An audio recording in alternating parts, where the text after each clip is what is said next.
Alors bonjour chers camarades, bienvenue dans cette nouvelle vidéo sur les logiciels robots. Alors ça fait un bail que nous n'avons pas publié des vidéos dans cette chaîne. Cela est dû à des soucis personnels.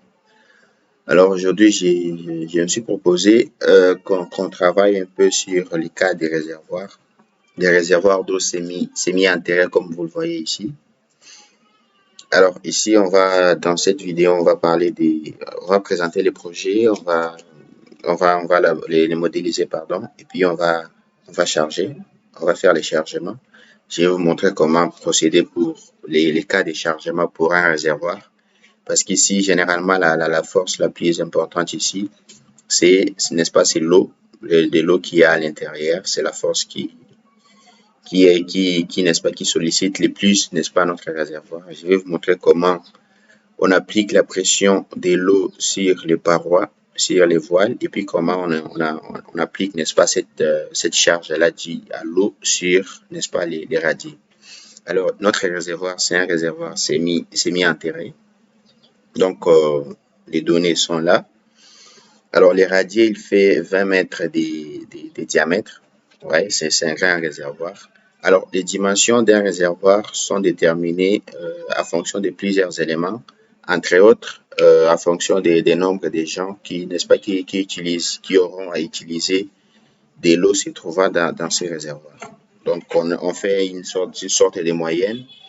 On détermine le nombre d'habitants qui vont avoir accès à ces réservoirs, n'est-ce pas? Et puis, à partir de là, on estime à peu près les volumes d'eau n'est-ce pas, qu'on doit stocker pour satisfaire tout le monde. Voilà, ce n'est qu'à partir de ces moments-là que nous pouvons, n'est-ce pas, déterminer, donner les dimensions, n'est-ce pas, de notre réservoir en fonction je dirais, en fonction des besoins, n'est-ce pas, des besoins de la population à nous qui auront, n'est-ce pas, n'est-ce pas, accès à ces réservoirs. Donc, c'est ça un peu les méthodes, les différentes méthodes de prédimensionnement des éléments d'un réservoir. Donc, pour déterminer les volumes, on doit savoir exactement le nombre d'habitants et le nombre de gens qui vont avoir accès à ces réservoirs. C'est à partir de ces moments-là que nous pouvons déterminer le volume qui va contenir l'eau capable n'est-ce pas, de satisfaire tout le monde. Alors, pour notre cas, ici, vu que c'est un cas pratique, c'est juste pour vous montrer comment faire. On a opté pour un réservoir circulaire, comme vous le voyez, un réservoir circulaire, pardon, de 20 mètres de diamètre avec un radier. Alors, les radiers, il aura un débord de 30 cm de part et d'autre, un débord de 30 cm de part et d'autre. Donc, le radier aura un diamètre de 20 mètres, et puis une épaisseur également là aussi ici des prédimensionnements de 45 cm et le coefficient d'élasticité du sol de 20 000 kN par mètre cube. Alors, si vous voulez en savoir plus sur la manière de déterminer les coefficients de l'élasticité du sol, allez lire, n'est-ce pas, les livres, je crois, Henri Tonnier sur les bétons armés. Il y a beaucoup plus de détails là-dessus. Ou alors, si vous n'avez pas le temps, il y a une vidéo que j'ai faite sur les radiers générales où on a parlé à long et à large sur la détermination, n'est-ce pas, de ces coefficients-là. Alors, pour les voiles aura une hauteur de 7 mètres 50, voilà, et puis 20 mètres de diamètre, comme je vous ai dit au début, avec une épaisseur de 35 cm, n'est-ce pas, pour résister à la pression qui va, n'est-ce pas, qui va imposer l'eau qu'on va mettre dans les réservoirs. Et les poutres font 40 x 60. Les poutres sont également circulaires. Et puis nous aurons une coupole.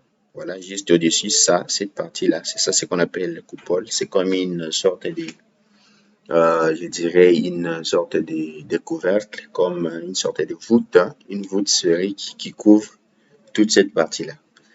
Alors, pour la coupole, elle fera 2 mètres de haut.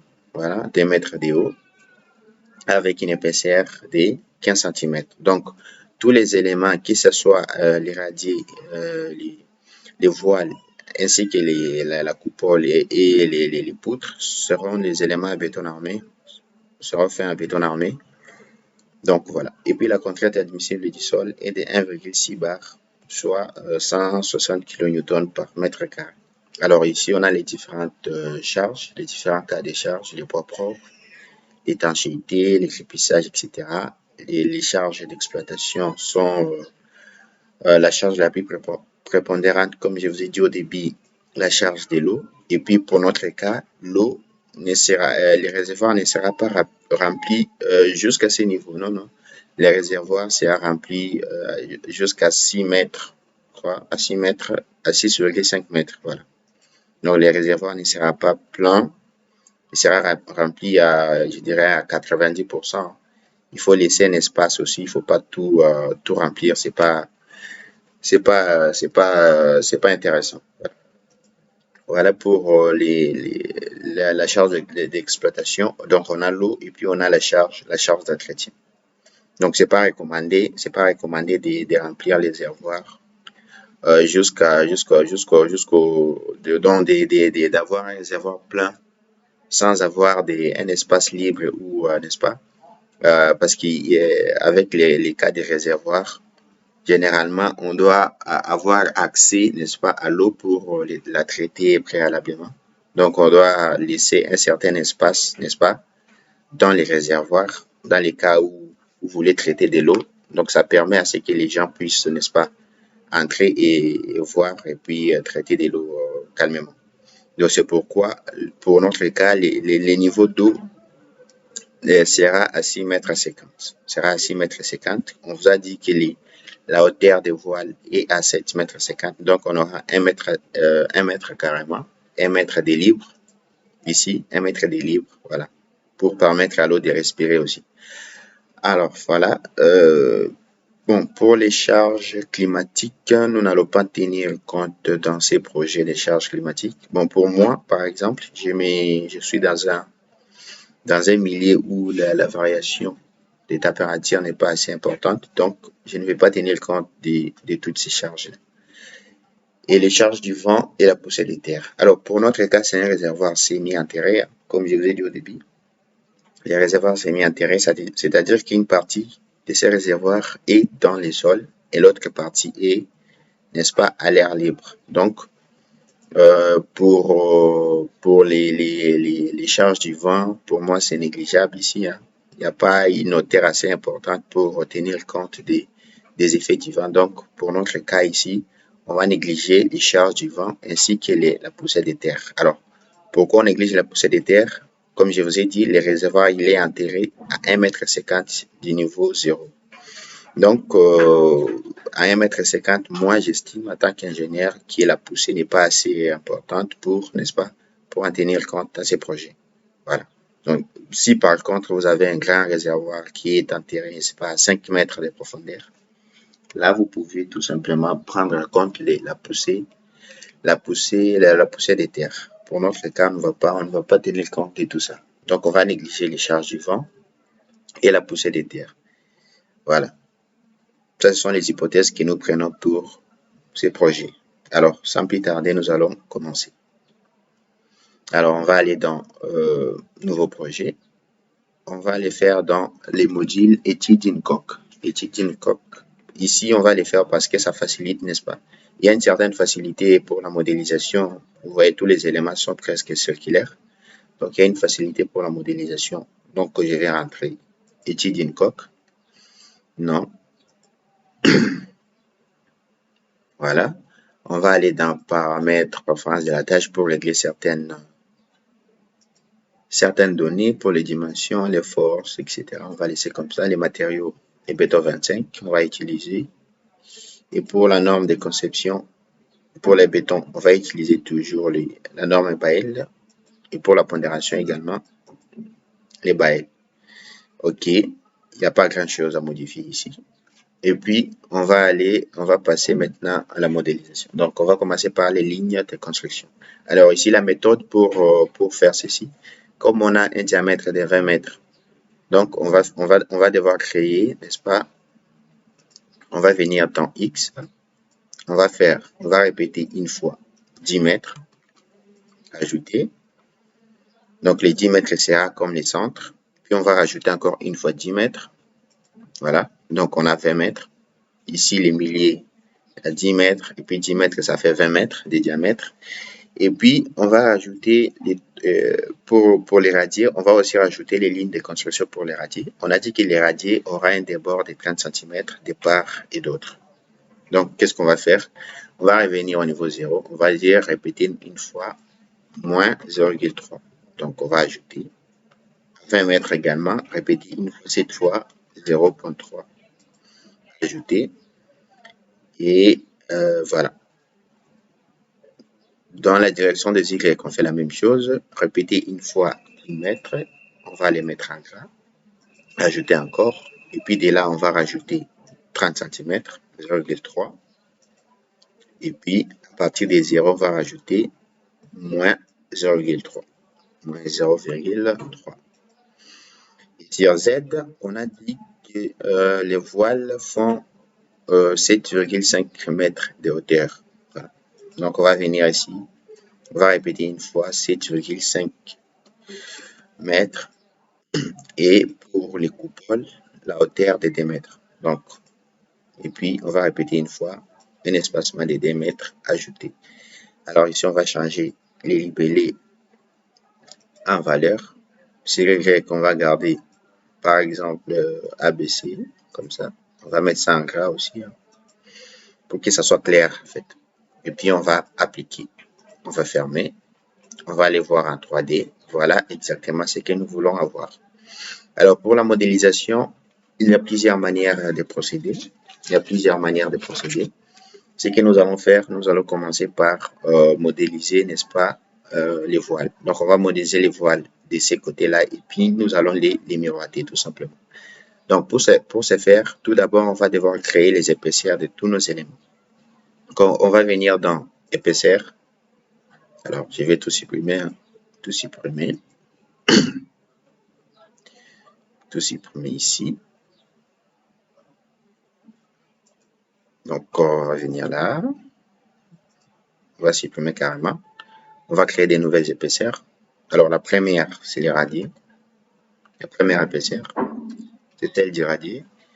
Épaisseur 45 cm. Si je ne m'abuse, on va voir les radiers avec une épaisseur de 45 cm. OK. Les bétons, on a dit les bétons 25 pour les projets ici. Et là, on peut directement définir, n'est-ce pas, les paramètres de l'élasticité du sol. Comme nous avons déjà la valeur de notre paramètre, de notre coefficient de l'élasticité du sol ici, on peut directement les définir. Donc, on va venir, on va cocher là-bas et puis on va aller dans paramètres. Ici, voilà les coefficients d'élasticité du sol KZ. On va mettre la valeur de 20 000. 1, 2, 3. Alors, ici, dans les directions des X et des Y, on peut ou ne pas mettre, n'est-ce pas, la valeur des coefficients du sol, de l'élasticité du sol. C'est pas, les valeurs ici ne sont pas, importantes, ne sont pas prépondérantes, pardon. La valeur qui affecte le plus, n'est-ce pas, notre radius sera dans la direction des Z. Alors, si nous laissons ici sans mettre des valeurs, quand on va lancer les calculs, on aura les messages d'instabilité. Donc, si vous faites cela, quand vous lancez un message, vous lancez des calculs sur le robot, vous aurez les messages d'instabilité. Ce qui n'est pas du tout mauvais, ça n'affecte à rien les résultats de votre, n'est-ce pas, de votre bâtiment ou de votre structure. Alors, pour ne pas avoir ce genre de méthode, on dit généralement de prendre les 10% des KZ. Donc, les KX et les KY sont généralement pris comme étant les 10%, n'est-ce pas, des KZ. Alors, les 10% des 20 000, c'est 2 000. Donc, je vais mettre 2 000 ici. Donc, KX 2 000, KY également 2 000. Donc, comprenez que ça ne change rien les résultats. Je pouvais laisser comme ça, tout comme, voilà, les résultats resteront toujours les mêmes. Ça ne change pas grand-chose sur les résultats. Donc, je prends les 10% des KZ dans toutes les deux directions, les deux autres directions X et Y. Je vais ajouter, voilà, et puis je vais ajouter ici. Voilà, j'ai créé une nouvelle épaisseur radiée. La deuxième sera appelée voile. Son épaisseur est de combien? Notre voile a une épaisseur de 35 cm. Donc, ici, je vais mettre 35. Les bétons 25. Cette fois, maintenant, je vais décocher ici, hein, parce que le voile n'est pas on n'affecte pas les paramètres de l'élasticité du sol à notre voile, on va décocher là. De 35 cm, on va ajouter. Et puis la dernière épaisseur à créer, c'est pour la coupole. Son épaisseur est de 15 cm, voilà, 15 cm. 15 cm pour la coupole. 15 cm, béton 25 toujours. Assurez-vous que c'est décoché ici. On ajoute et puis on ferme. Alors, on va se mettre sur les voiles. On va commencer par modéliser les voiles. Donc, on va mettre ça à côté. Alors, qu'est-ce qu'on va faire? On va venir dans, comme je vous ai dit au début, il y a plusieurs manières, plusieurs méthodes pour la modélisation. Je vais vous en montrer une. Alors, je vais venir dans polyligne, ici. Donc, je vais choisir le contour parce que je dois faire un contour ici. Et puis, ici, au niveau de la discrétisation de l'arc, je vais cocher là. Donc, comme vous le savez, un arc, c'est en fait des petites demi-droites, des petits segments de droite. Donc, des petits segments de droite qui forment un arc. En fait, c'est ça en fait la définition d'un arc. Quand vous avez un arc, vous avez des petites droites, des petites lignes droites avec des petites longueurs. Donc, la somme de toutes ces petites droites-là, c'est ce qui forme un arc généralement. C'est pourquoi ici, lors de la discrétisation, c'est important de mettre le nombre des petites parts, là, le nombre des petits bords, que le nombre soit assez important. Alors, pour notre cas, j'ai pris 70 bords pour notre cas. Donc, on va discrétiser notre arc en 70 petites lignes, droites. J'espère que vous comprenez. C'est ça la définition même d'un arc. Quand vous avez un arc de cercle, cet arc-là, il est constitué, des petites lignes droites, qui s'assemblent les unes à côté des autres pour former un arc. Donc, nous, on dit qu'on doit avoir 70 petites lignes droites. Donc, on va discrétiser notre arc à 70 fois. Et puis ici, comme nous sommes en train de travailler pour les voiles, on va cliquer sur les panneaux. Le voile, il est assimilé à un panneau. Donc, on va cliquer sur panneau. Donc, on a discrétisé l'arc 70 fois. On clique sur les panneaux à 70 parts. On clique sur les panneaux ici. Voilà. Rassurez-vous qu'au niveau de l'épaisseur, votre flèche, elle est sur les voiles. Et puis, on va commencer par à modéliser notre polyligne. Donc, on va commencer. On va venir ici. Débit, centre, fin. Donc, on clique là-bas. Les débits, il faut bien zoomer. Hein. Le débit est ici. Le centre est ici. Et la fin est ici. Voilà. Et puis, on va monter cette fois avec un segment de droite. Là. Voilà. Et puis, on va choisir encore débit, centre et fin. Et centre ici. Non. Ici. Voilà, je pense là. Et puis, la fin ici.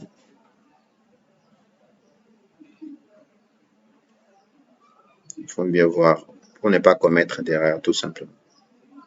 Voilà, la fin, je pense c'est là. Et puis, on va finir par un segment pour, n'est-ce pas, clore le contour. Pour fermer le contour, on clique. Vous voyez, mon voile a été créé parfaitement. Donc, ce que j'ai à faire maintenant, c'est tout simplement de les miroiter. Donc, je vais venir dans les plans, dans la vue ADD, dans les plans XZ, je pense. XZ.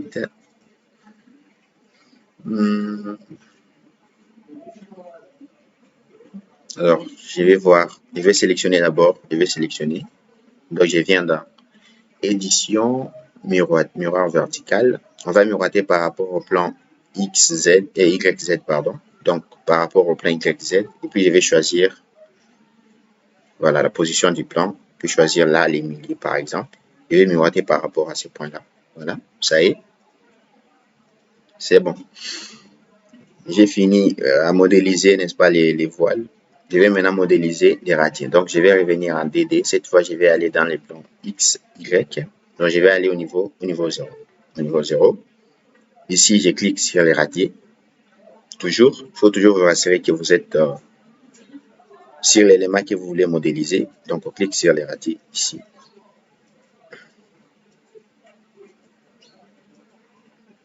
Donc, radier, voilà. Et puis, je vais venir cette fois dans objet, et puis je vais prendre cercle. Voilà, cercle. Et puis ici, la méthode de définition, soit vous utilisez la méthode des 3 points. Donc, vous indiquez 3 points du cercle, soit vous prenez la méthode du centre rayon. Donc, on va indiquer les centres et les rayons. Donc, on connaît les centres qui est ici et on connaît les rayons qui est jusque là. Donc, on va choisir la deuxième méthode. Elle est beaucoup plus facile. Et puis, ici, au niveau de la discrétisation, toujours la même chose. On va garder toujours le même nombre de bords, soit 70. Voilà. Et puis ici, on va cocher panneau. Comme c'est un radier, c'est assimilé à un panneau. Voilà. Et puis, on va cliquer les centres et puis les rayons. Voilà. On ferme. On va voir en 3D ce que nous avons obtenu jusque-là, c'est bon. Voilà. Maintenant, il nous reste la modélisation de notre coupole. Donc, on vient sur coupole, on clique. Alors, cette fois, on va aller dans la vue en DD, dans les plans XY, et puis on va aller à 10 mètres au milieu.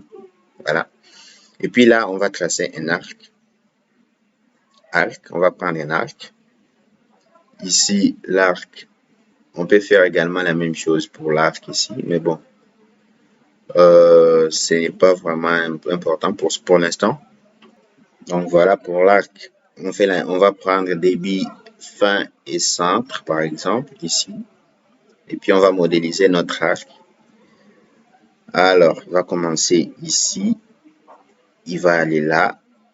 Et puis, voilà, on va faire ça comme ça. Voilà. Non, c'est pas... on va recommencer, tout simplement. Donc, le débit est ici. La fin est là. Et puis, les rayons, là. Voilà. Je crois toujours qu'elle dépasse les niveaux. Hein. C'est pourquoi je vais... alors, on va mieux faire. On va discrétiser l'arc. Voilà. Pour qu'on ait un arc bien fait, c'est un débord.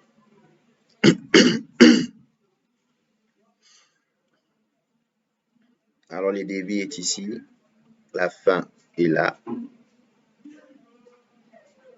Et puis, bon, on va laisser comme ça. On va laisser comme ça. Ce n'est pas grave. Voilà. Ce qu'on va faire maintenant, on va faire une révolution de cet arc-là. Une révolution, en fait, c'est quand on a une ligne, ça va créer une surface, mais tout en faisant la rotation. Donc, on va créer une surface avec cet arc-là, tout en faisant la rotation de tout notre voile. Donc, on sélectionne l'élément, l'arc qu'on vient de créer. On vient dans édition. Vous venez dans édition. Et puis, vous venez dans révolution. Et puis ici, alors on va se mettre toujours dans la vue en DD.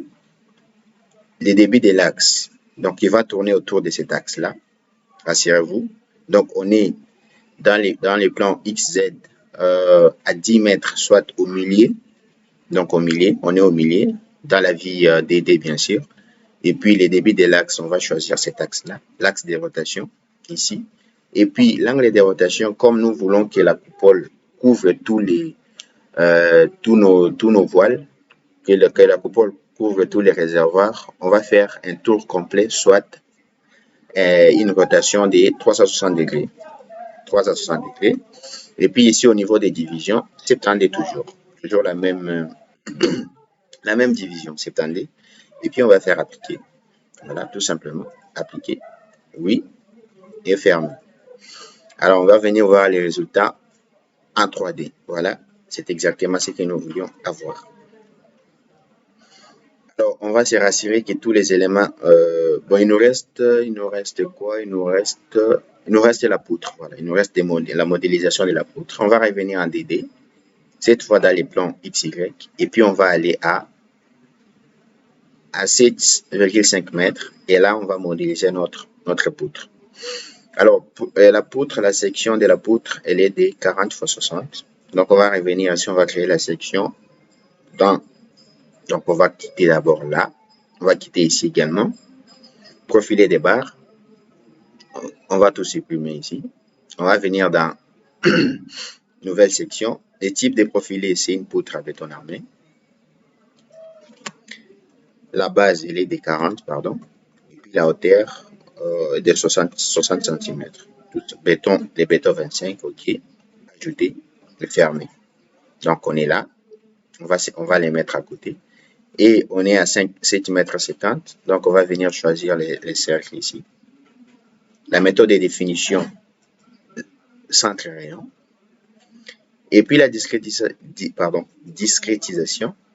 des nombres de bords. C'est tendu. Et puis cette fois, comme c'est une poutre, on va cliquer sur créer les barres. Vous voyez? Quand on faisait pour les voiles, les radiers, on cliquait sur panneau. Comme c'est une poutre, on va créer les barres. Donc on va cocher ici.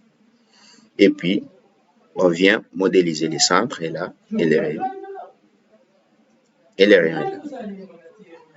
Voilà.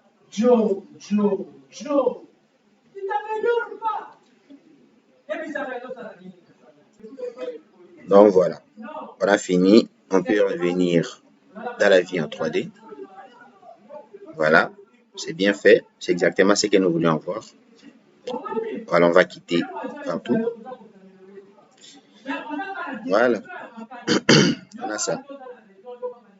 On a les voiles, on a la coupole, on a les radiers. Et puis on a nos poutres. Voilà, la poutre, si elle est circulaire. Je ne sais pas si on va dire que c'est une seule poutre ou voilà. C'est un peu difficile de dire. Voilà, ce qui nous reste maintenant, on va passer à l'étape suivante qui est des chargements. Donc on va passer à l'étape du chargement. Tout d'abord, on va vérifier la structure s'il n'y a pas d'erreur. Donc on va venir dans analyse, vérifier structure. Alors, nez isolé, etc. Pas d'appui. Ce sont des messages d'avertissement. Les nez isolés, c'est à cause voilà, de la discrétisation qu'on a faite pour, n'est-ce pas, pour la poutre, tout simplement. Donc, ici, on va fermer pour l'instant.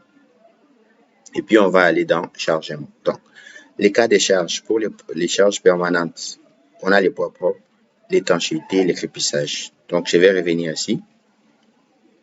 Cas de charge. La première charge permanente, poids propre. Donc, poids propre. Bien sûr, on va ajouter. La deuxième charge, c'est aussi une charge permanente, la charge d'étanchéité et puis les crépissages. Donc, ici, la sonature, pardon, on va mettre vide. Et puis là, comme c'est une charge permanente, on va noter étanchéité.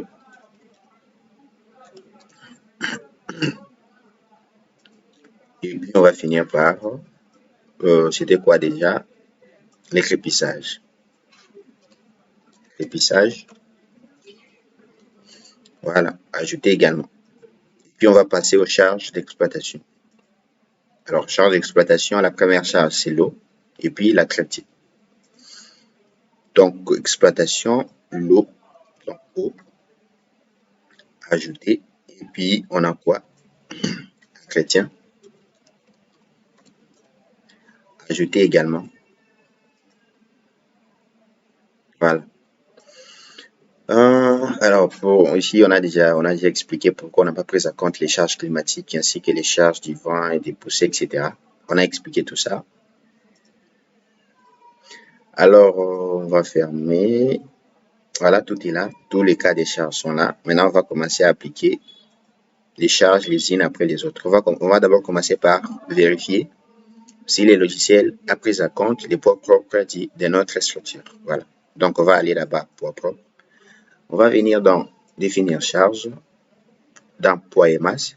Donc, vous voyez ici, poids propre de la structure. Donc, si cette partie n'est pas grisée, vous cliquez ici pour demander au logiciel, n'est-ce pas, de prendre en compte les poids propres de la structure. Vous voyez même que ma structure a changé de couleur, a pris la couleur rouge. Cela veut dire tout simplement que le logiciel, n'est-ce pas, a pris en compte les poids propres de la structure. Voilà. Tout simplement. c'est bon. Alors, on va passer à la deuxième charge d'étanchéité. Cette fois, c'est une charge surfacique qui s'applique sur la coupole. Donc, on vient sur étanchéité. On vient dans surface, charge surfacique, bien sûr. Et puis ici, on va définir la valeur. Comme c'est une charge qui s'applique suivant la direction des Z, donc on va venir dans Z ici. La valeur, l'intensité de la charge est de 0,22 kN par mètre carré. Donc, on va taper là-bas, moins 0,22. Les moins, c'est par rapport au sens, n'est-ce pas, du repère global Z qui va vers le haut et que la charge de l'étanchéité sera, n'est-ce pas, dirigée vers le bas. C'est pourquoi on met les moins pour signifier au logiciel que la charge elle est dirigée dans le sens contraire du repère global de notre logiciel, tout simplement. Donc, moins 22, ajouter, appliquer à quoi? Appliquer aux coupoles. Donc, appliquer à notre coupole ici. Voilà, appliquer. Voilà, vous voyez la direction, c'est exactement ça. Si vous n'avez pas mis les moins, donc la direction de la charge sera vers le haut. Voilà. Donc, il faut mettre les moins toujours. La deuxième charge, c'est, n'est-ce pas, l'écrépissage. La troisième plutôt, l'écrépissage de part et d'autre. Également sur la coupole. Donc, on va venir ici, l'écrépissage. C'est aussi une charge surfacique. L'intensité est de 0,50. Donc 0,50. C'est exact, 0,50. Voilà. Ajouter, appliquer toujours à la coupole. Voilà. Et puis on va passer à la charge, aux charges d'exploitation, pardon. On va commencer par l'eau. Voilà. Comment appliquer la pression hydrostatique de l'eau sur les parois? Voilà. Pour ce faire, on va venir. Cette fois-là, la pression hydrostatique de l'eau sera appliquée sur les parois et non sur la coupole. Donc, ce qu'on va faire, on va désélectionner tout ça et on va sélectionner les parois. Pas les voiles. Donc, nos deux voiles, on va les sélectionner. Et puis, on va venir ici, on va choisir le cas de charge de l'eau. Et puis, on va venir dans pression hydrostatique. Voilà, pression hydrostatique. Et puis là, qu'est-ce que nous allons définir? Nous allons d'abord définir les niveaux du liquide. Donc, le logiciel doit savoir quel est le niveau de l'eau, jusqu'à quel niveau notre réservoir aura de l'eau. Comme on l'a dit au début de la vidéo, le niveau de l'eau est à 6,5 mètres. Donc, on va taper ici les niveaux du liquide. Voilà, 6,5 mètres. Et puis ici, les poids propres du liquide. Donc, peu importe le liquide que vous mettez dedans, il faut savoir son poids propre. Comme pour nous, pour notre cas, c'est un réservoir d'eau. Tout le monde connaît le poids propre de l'eau, qui est de 1000 kg par mètre cube, tout simplement. 1000 kg par mètre cube. Voilà. Donc, on tape là-bas 1000 kg par mètre cube. Ici, les niveaux du liquide à 6,5 mètres. Ok, c'est bon. On va faire quoi? On va ajouter. Et puis, on va appliquer. Voilà, à nos deux voiles. Appliquer. Voilà. Alors, il y a un petit souci. Alors, qu'est-ce qu'on va faire? On va d'abord isoler les deux voiles. Alors, l'essence de l'application de la pression hydrostatique n'est pas correcte ici pour les cas. Normalement, l'essence, vous voyez, comme j'avais modélisé j'avais miroité, hein, peut-être que c'est dû à ça. Normalement, l'essence de l'application de la charge de l'eau, c'est celle-là. Voilà, vous voyez. Normalement, l'essence de la direction, c'est celle qui s'applique sur ces voiles-là. Vous voyez. Donc, les voiles-là, on va essayer de voir son repère local.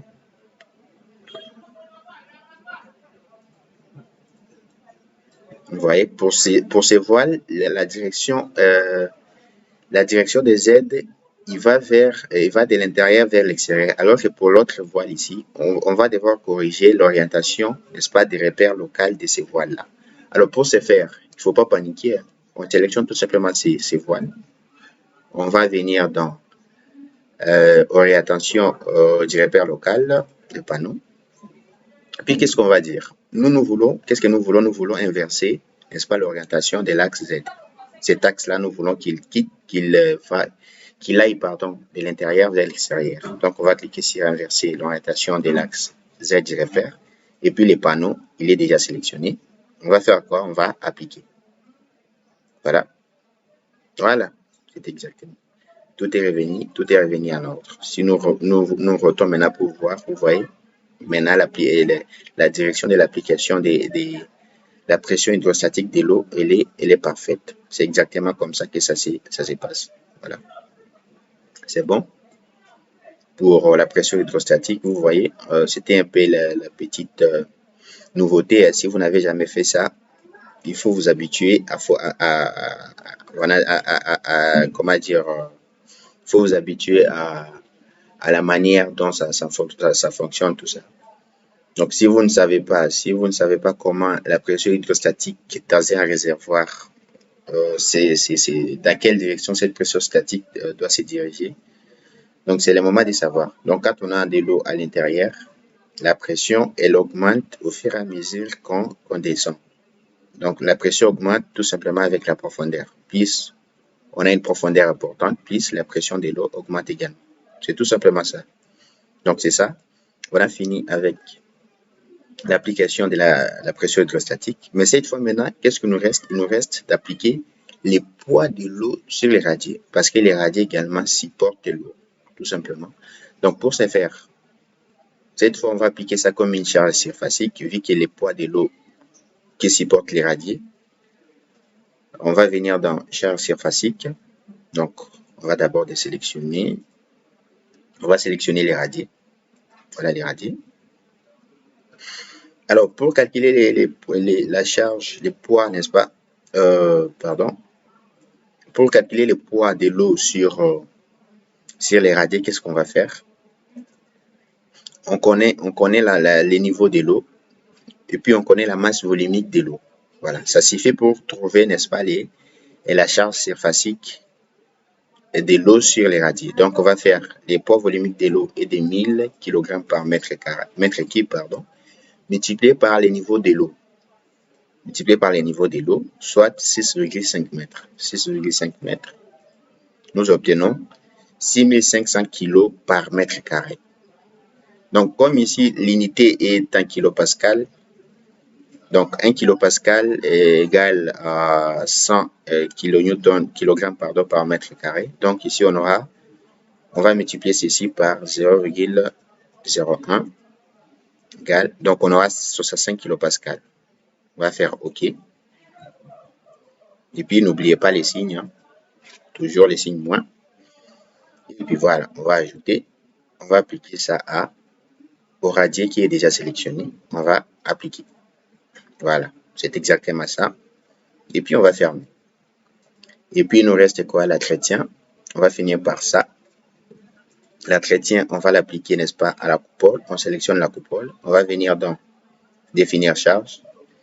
C'est une charge surfacique. Donc, son intensité est de combien? L'intensité, elle est de 1 kN par mètre carré, soit 1 kilopascal.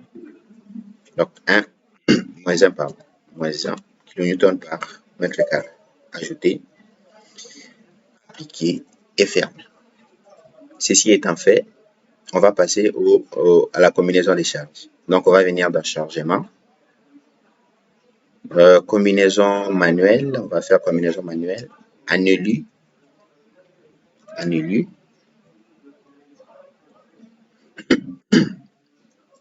Ajouter.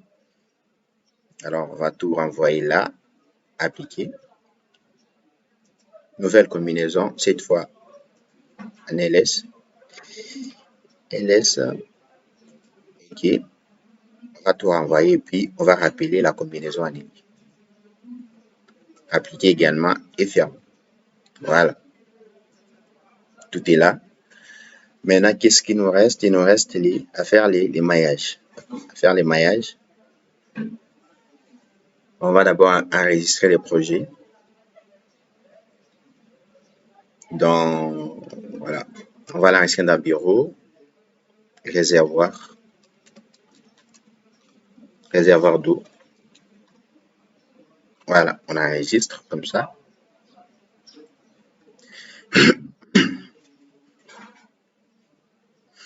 Voilà, on va faire les maillages. Alors pour ce faire, vous venez dans option de génération de maillage et puis ici option des maillages. Voilà, aucune sélection des panneaux exigée. Voulez-vous effectuer cette opération pour tous les panneaux? Oui, on va les faire pour tous les panneaux. Et puis là, on va cocher délonner, la méthode des maillages délonner, option avancée. Option avancée, ici on va décocher maillage régulier, n'est-ce pas? Puis on va faire OK. Voilà, sélectionne tout et puis on va passer par générer les modèles de maillage. Voilà, c'est excellent. Tout a été bien fait. Vous voyez, c'est même parfait. Et puis après ça, qu'est-ce qu'il nous reste maintenant? De lancer tout simplement les calculs. Voilà. Alors si vous voulez afficher les épaisseurs, vous pouvez les faire. Vous venez dans attributs, panneaux, épaisseur des panneaux, vous appliquez. Voilà, vous verrez les épaisseurs des différents panneaux. Et puis maintenant, on va lancer les calculs et puis on va passer, n'est-ce pas, à la vérification des résultats. Donc, on va lancer les calculs. On attend.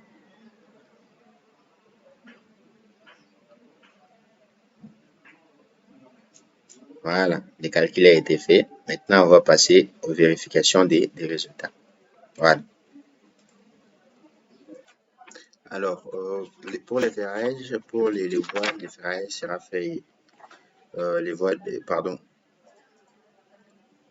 c'est déjà, pour les voiles, les ferraillages sera fait en traction simple. Pour les radiers, ça sera fait en flexion simple, bien sûr. Et pour les poutres, n'est-ce pas, en traction simple aussi. Alors, ce qu'on va faire maintenant, on va devoir vérifier d'abord si la contrainte admissible du sol n'a pas été dépassée. Donc, on va devoir vérifier la contrainte qui propose, n'est-ce pas, qu'offre cette structure. Donc, la contrainte due à cette structure-là, sur cette surface-là. Et puis, on va comparer cette contrainte à la contrainte admissible du sol. Voilà. Alors, pour ce faire, qu'est-ce que nous allons faire? On va sélectionner la dalle, pardon, les radiers. On va venir dans résultat, cartographie panneau, je pense. Voilà, on va l'isoler d'abord. On va isoler notre radier. Non, il faut les sélectionner. Hein. On va l'isoler, puis on va venir dans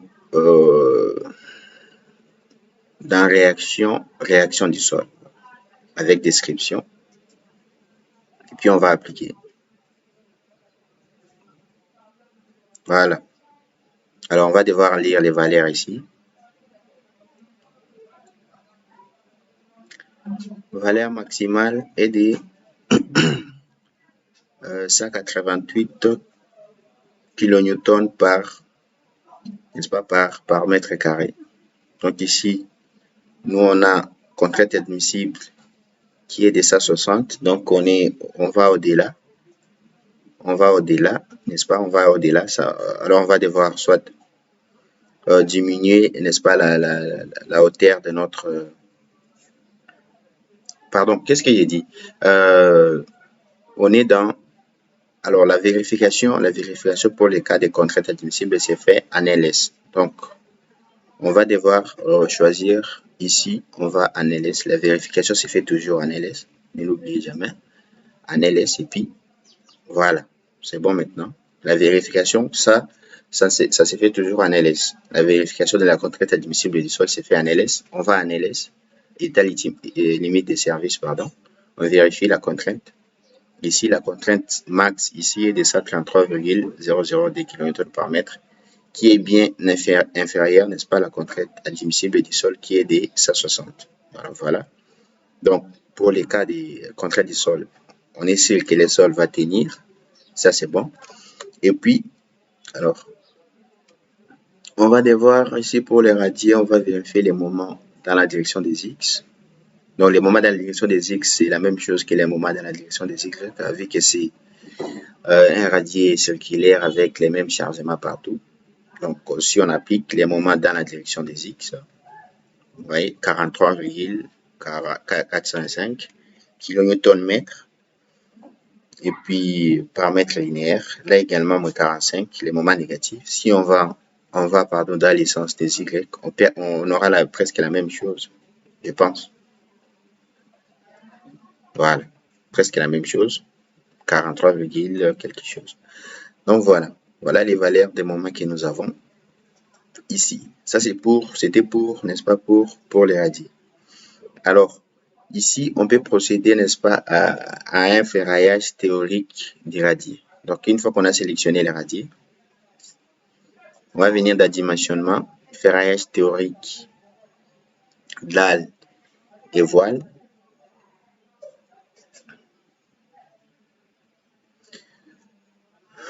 Alors, qu'est-ce qu'on va faire? Pardon, on va d'abord entrer dans géométrie. Donc, on isole notre radier. On vient dans ferraillage, pardon, dimensionnement.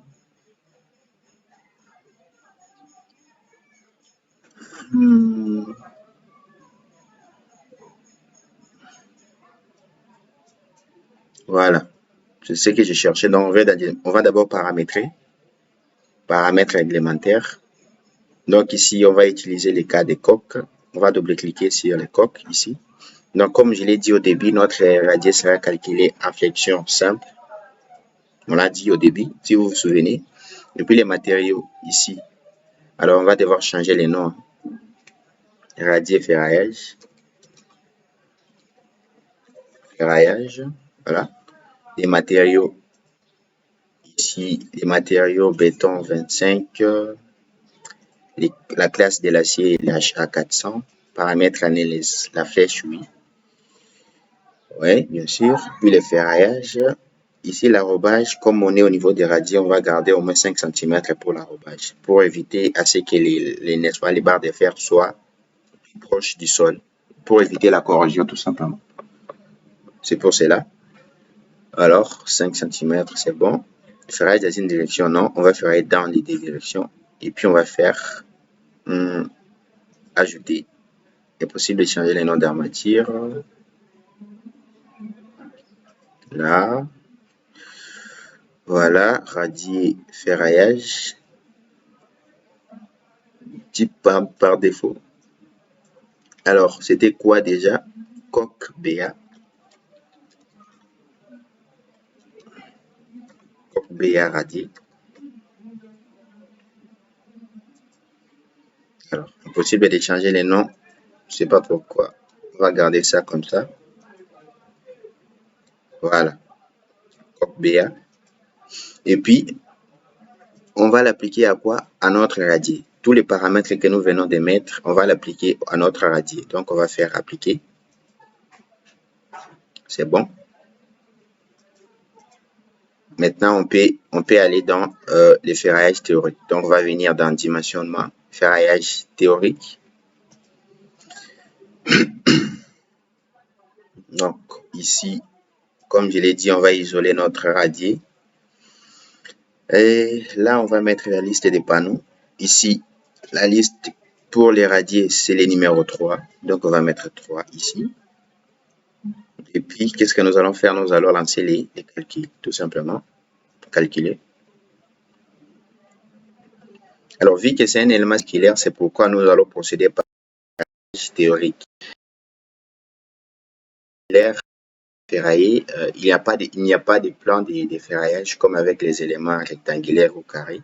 Avec les logiciels robots, les éléments circulaires, nous ne pouvons qu'obtenir, n'est-ce pas, les ferraillages théoriques. Voilà.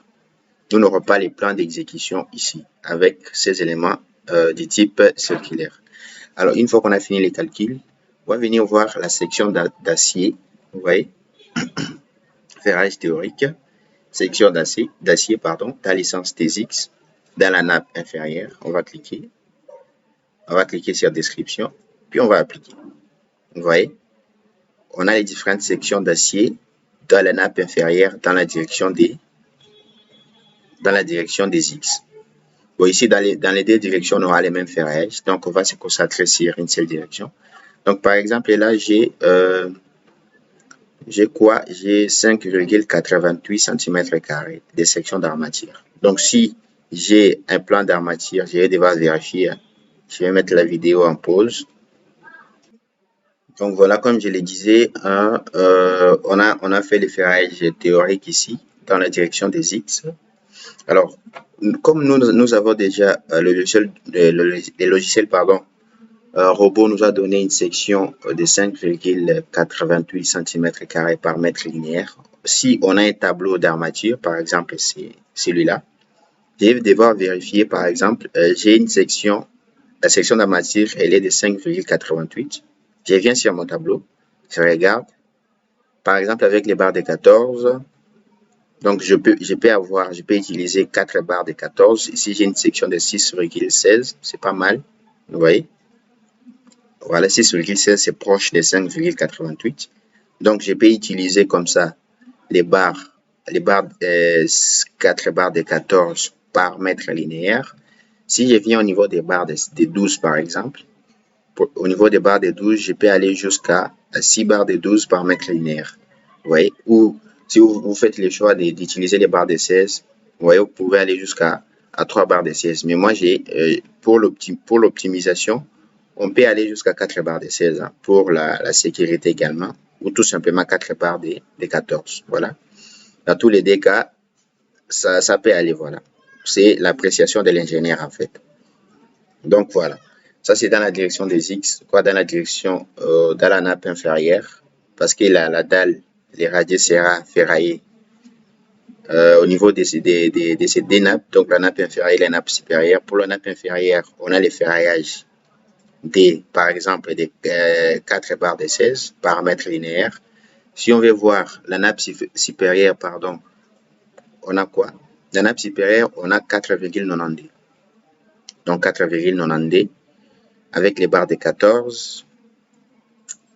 On a toujours 4 barres, n'est-ce pas? 4 barres de 14 au niveau de la nappe inférieure. Donc on peut faire les mêmes ferraillages au niveau de la nappe inférieure et au niveau de la nappe supérieure, 4 barres de 14 par mètre linéaire dans toutes les deux nappes, vous voyez, dans la direction des X comme dans la direction des Y. Comme on a déterminé au début, les moments dans la direction des X et dans la direction des Y est presque les mêmes, quoi. Donc, voilà un peu les ferrailles théoriques que vous pouvez faire au niveau de votre radier. Donc, on peut avoir 4 barres. Vous pouvez utiliser 4 barres. Ou soit, la nappe inférieure, vous prenez 4 barres de 16. Et puis, la nappe supérieure, vous prenez 4 barres de 14. Voilà, pour être un peu, pour avoir un certain équilibre, voilà. Pour être aussi économique, en fait. Voilà un peu les ferrailles théoriques de notre radier. Voilà.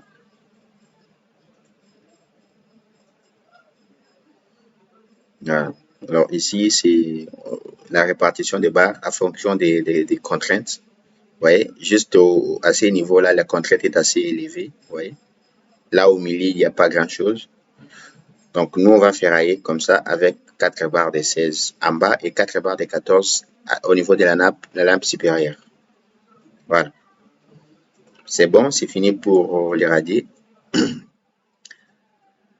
Alors, on va quitter pour les radiers. Vous avez déjà une idée sur les ferrailles des radiers. Donc, pas de problème, pas de souci. Vous pouvez ferrailler.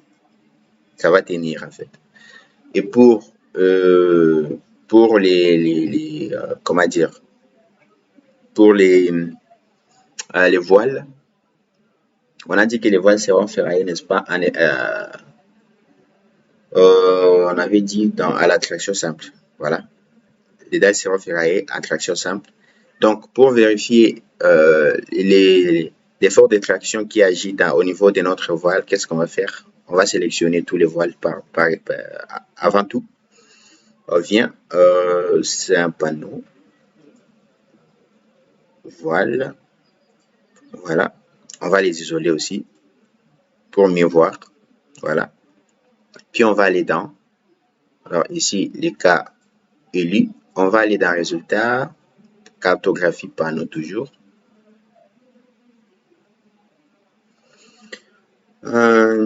Alors, ici, on va cliquer, on va voir un peu les repères locaux, ici.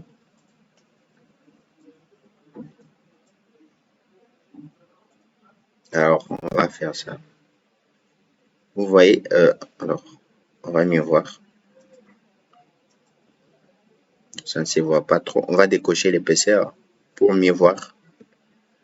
Panneau, épaisseur, on va décocher. Voilà. Ici, l'effort de traction, il est pardon, dans l'essence, dans la direction des X. Vous voyez, la flèche bleue, donc c'est la direction des X. Donc, nous allons cocher FX pour signifier que c'est l'effort de traction qui agit dans les voiles. Voilà. Et puis, on va appliquer.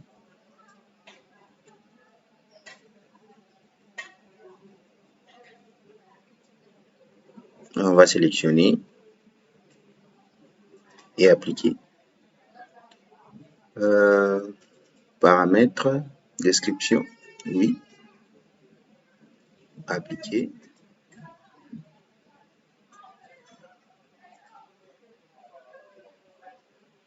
Alors, on ne voit pas des valeurs.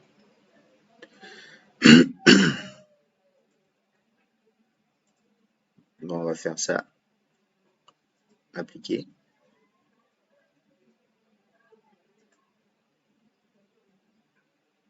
Un petit souci d'affichage. On va appliquer. Donc, FX.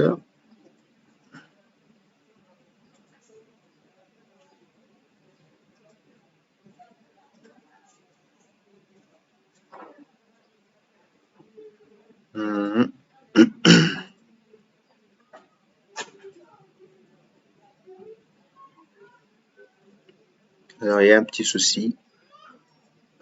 L'échelle ici.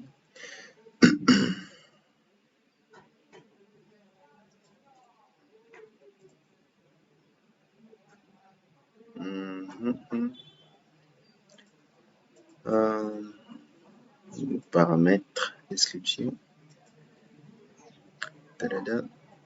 C'est quoi le problème avec l'affichage échelle automatique?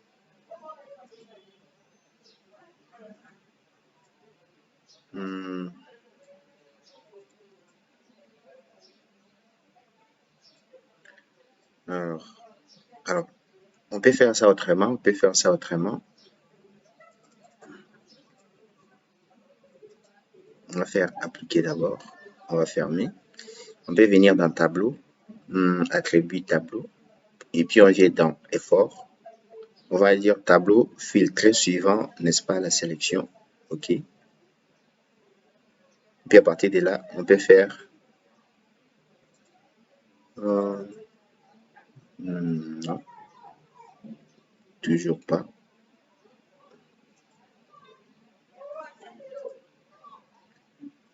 Bon, essayons de faire, n'est-ce pas, les. Alors on va venir dans tableau, comme je l'ai dit au début. Tableau, effort, tableau complet, effort globaux. Vous voyez ici, on a par rapport à la direction des X, on a un effort de 203,309 kN. Ça, c'est l'effort qui agit, n'est-ce pas, au niveau des parois, de notre au niveau des parois de notre voile. Voilà.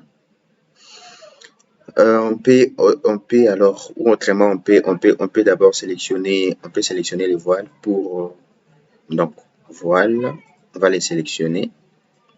On va venir dans dimensionnement,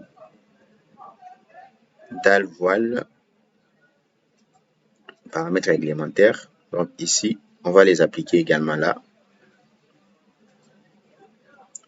On va appliquer les paramètres ici. Et puis,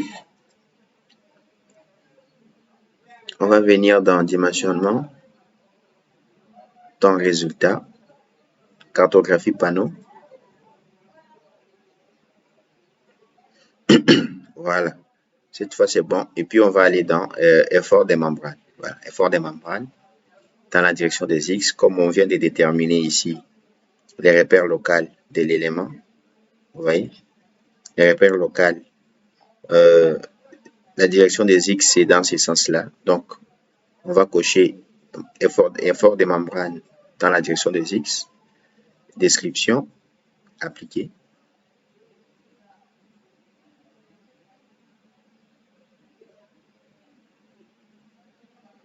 Voilà.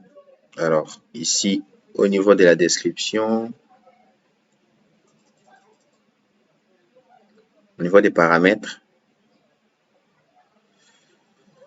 voilà. Ici, on va devoir tout simplement prendre l'effort maximal qui est là.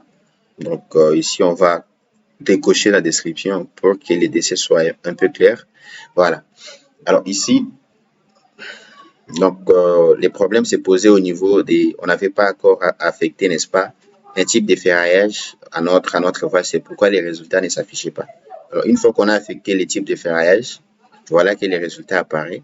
Donc, on a un effort de 776,817 kN. Voilà. Ici aussi, on peut faire la même chose. On peut les sélectionner. Alors, d'abord, on va revenir dans, ici. On peut aussi faire un ferraillage théorique, je pense. Ferraillage théorique dalle voile.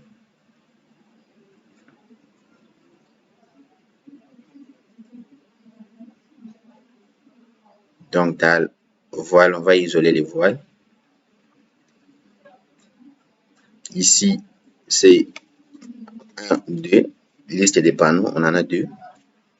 Et ce qu'on va faire ici, de la même manière avec les radiers, on va lancer les calculs. On va calculer.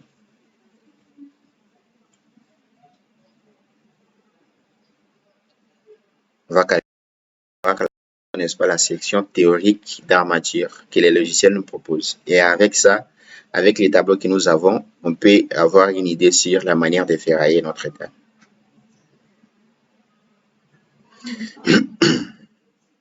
Voilà. Le calcul est fini. On vient dans section d'armature. Section théorique, dans la direction des X, bien sûr. Et on va faire appliquer. Voilà.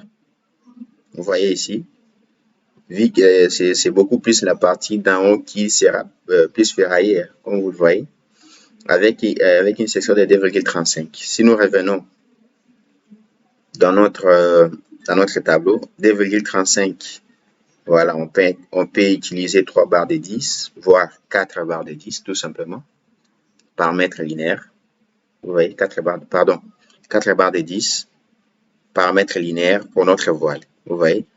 Donc, à partir d'ici jusque là, on a, vous voyez, on peut faire le même ferraillage à partir d'ici jusque là, et puis à partir de là jusqu'en bas, on peut ferrailler avec, n'est-ce pas, une section de, par exemple, 2 cm² par mètre. Donc ici, 2 cm² par mètre, ça va donner une affaire de 8 barres, 4 barres de 8. Donc, qu'est-ce qu'on va faire? On va diviser les voiles en 2.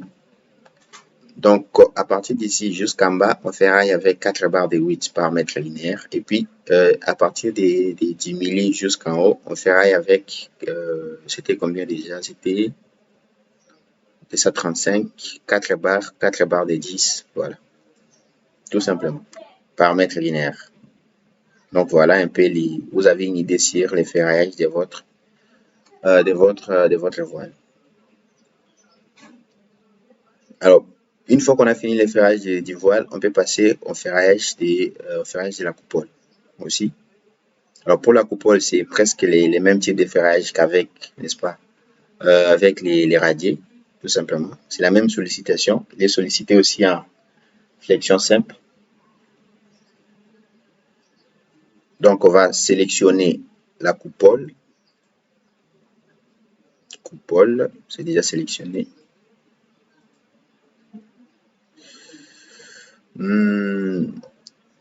Voilà, coupole est là.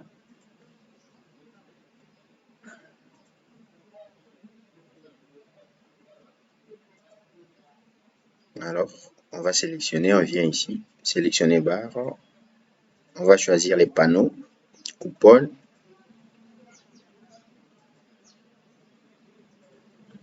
Alors, il y a un petit souci. Panneau, panneau 1, non, panneau 2 non plus, panneau 3, panneau 6. Voilà, c'est ça la coupole. Donc, on sélectionne la coupole, on vient dans dimensionnement, paramètres réglementaires. On va l'affecter également à ça. Donc, les panneaux 6 appliqués. Donc, les panneaux 6, on les sélectionne. On vient dans dimensionnement, ferraillage théorique. Voilà, dalle voile de notre coupole. On va l'isoler. Ici aussi, la même chose. On prend les numéros du panneau CTRL-C, CTRL-V. On va les mettre ici, panneau numéro 6, et puis on va calculer.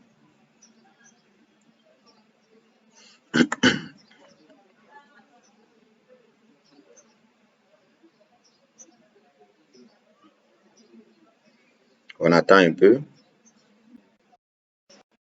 Alors, on a déjà fait quoi, 1 heure. Hein.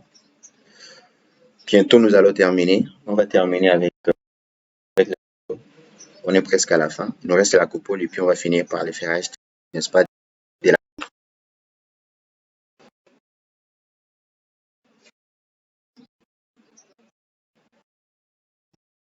Donc, ça calcule.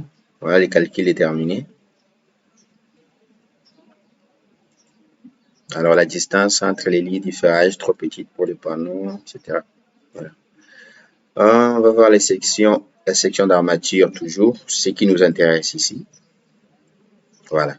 Ici, vous voyez justement là, à ces niveaux, c'est là où les ferrailles sera dense. C'est très naturel. À ces niveaux-là, les ferraillage sera dense. Vous avez un ferraillage avec une section de 2,51 cm² par mètre. Donc, si nous revenons dans notre tableau, 2,51, on est là, pour 5 barres de 8, ou carrément 6 barres de 8. Ou si nous voulons utiliser les barres de 12, 2,51, on est où? À 2,51, plutôt les barres de 10. Donc, on aura jusqu'à 4 barres de 10 par mètre linéaire ici. Donc, 4 barres de 10 par mètre linéaire. Donc, on peut prendre les mêmes ferraillages partout hein, pour faciliter la mise en œuvre. Donc, on prend 4 barres de 10. On ferraille avec 4 barres de 10 dans toutes les directions. Donc, dans les Y, plutôt X ici. Voilà, 4 barres de 10. Ici également, même pour la coupole, comme ça, on a dit dans la direction des X, on a pris 4 barres de 10. On va ferrailler dans toutes les deux directions. Comme on l'a vu au début, les moments dans la direction des X est les mêmes que les moments dans la direction des Y. Donc, au niveau de la nappe inférieure, on va ferrailler avec 4 barres de 10 par mètre linéaire dans les deux directions. Et puis, au niveau de la nappe supérieure, si on applique, on a une section de, nappe supérieure ici. On a une section de 3,35. Donc, on vient.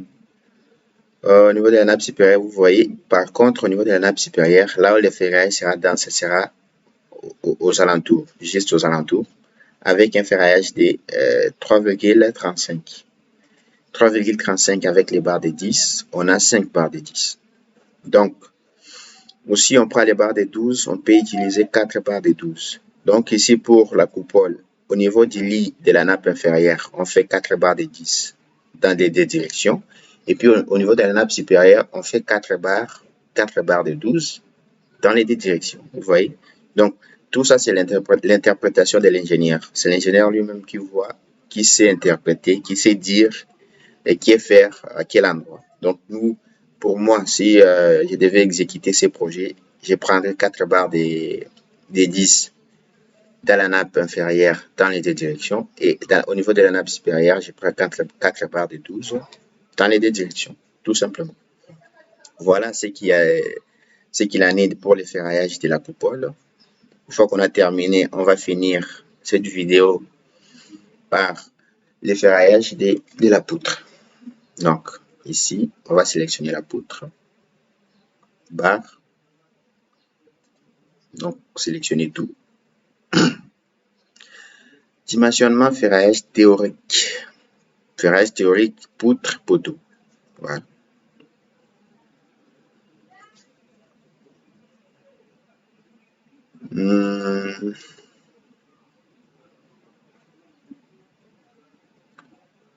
Alors ici, on va d'abord paramétrer, comme on l'a fait pour les dalles.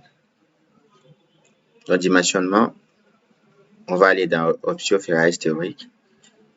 On avait dit que pour les poutres, pour notre cas ici, les poutres seront, n'est-ce pas, ferraillées à la traction simple. Donc ici, poutre BA, voilà, largeur 40, origine, etc. Voilà, c'est pas vraiment intéressant ici. Donc, pas grand chose, on va aller directement dans ferraillage, poutre, poteau. Alors ici, on va choisir les cas en élu.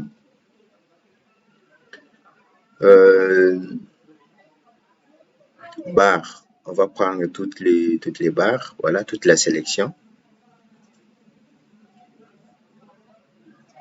Ici, c'est la poutre, bien sûr. Voilà, c'est bon. On va calculer. Voilà, on va calculer. On va calculer.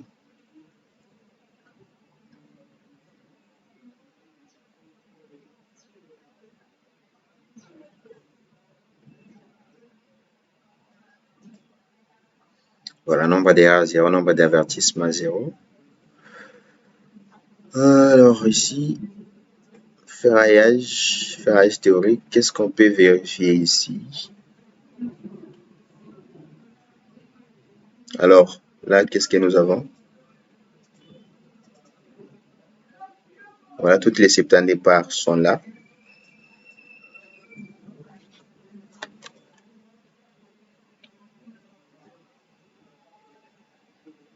Poutre, info, poutre.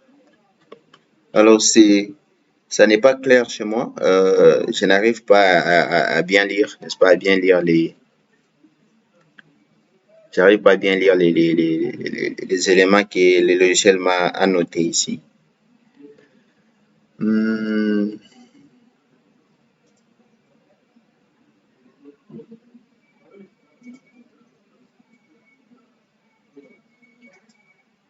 Alors, le béton 25, armature longitudinale, HA 400, transversale également, pour les cadres, enregistrer, fermer, appliquer à ça.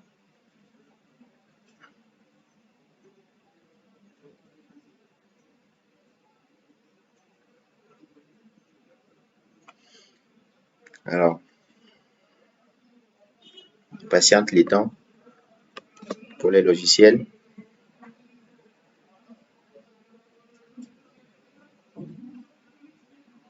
De calculer.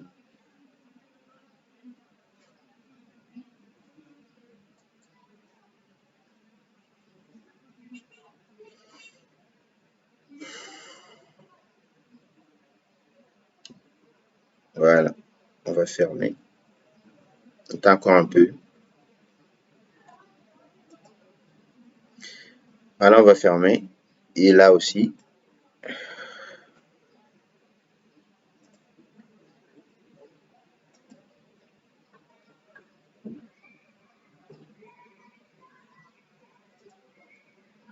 Alors, ça nous dit erreur, je ne sais pas pourquoi. Où est...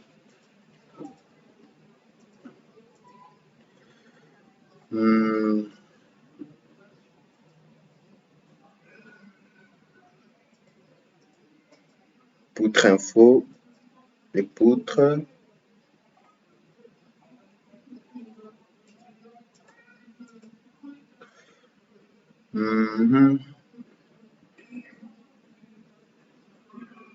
Alors, ici, qu'est-ce qu'on peut faire ici? Alors, ici, on va tout simplement devoir déterminer nous-mêmes, n'est-ce pas, les moments max qui agit à ces niveaux. Donc, on sélectionne toute la poutre, sélectionner tout. On va venir dans Résultat. On va d'abord l'isoler. Voilà. On va venir dans résultat et puis on va venir dans diagramme barre. Comme ça, c'est beaucoup plus direct. Puis moment par rapport. Alors ici, les repères locaux se présentent comment?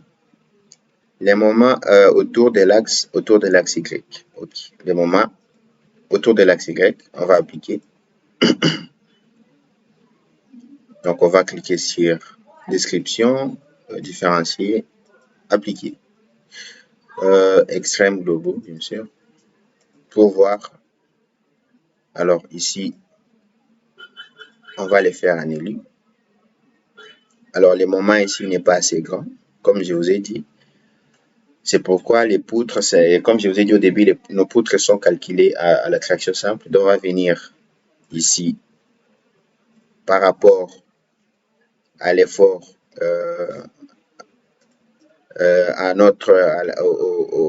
au sens des repères local de notre poutre. Donc ça sera la force suivant X.